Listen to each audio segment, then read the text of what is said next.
साथीहरू, यो जेन्जी आन्दोलनपछि नेताहरूको डर र त्रास यति बढिसकेका छन् कि कसैले त्यो आन्दोलनको रेस्पोन्सिबिलिटी लिन तयार भइरहेका छैन। एकातिर केपी शर्मा ओली त्यति बेलाका प्रधानमन्त्री यो स्वीकार गरिरहेको छैन कि मैले आदेश दिएको हो भनेर।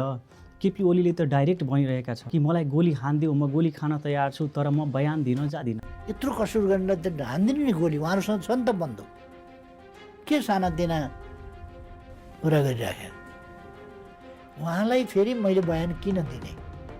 फेरि अर्कोतिर रमेश लेखक यानि त्यति बेलाको गृहमन्त्री, जबकि गृहमन्त्रीको हातमा हरेक पावर हुन्छ, प्रहरीलाई परिचालन गर्नेदेखि लिएर कहाँ कति प्रहरी दिने, कसरी कन्ट्रोल गर्ने भनेर पुरै कन्ट्रोल हुन्छ। तर रमेश लेखकले पनि आज बयानमा डाइरेक्ट भनिदियो कि मैले कुनै पनि आदेश दिएको छैन। मैले मेरो बारेमा अघि पनि प्रष्ट रूपले भनिसके, मन्त्रीले कति बल प्रयोग गर्ने, कसरी बल प्रयोग गर्ने, कहाँनिर बल प्रयोग गर्ने, कुन बल प्रयोग गर्ने भन्ने कुरा आदेश दिने मन्त्रीको कुनै कानुनले पनि मन्त्रीको जिम्मेवारी हुँदैन, छैन। नम्बर 1। नम्बर दोस्रो कुरा, मैले आदेश दिने प्रश्न नै उठ्दैन, मैले दिएको छैन, मैले त्यो कुरा निवेदन गरिसकेँ। अब जे कुरा हो त्यही कुरा त भन्नु पर्यो। अनि के आदेश के माथिबाट आएको, भगवानले दिएको?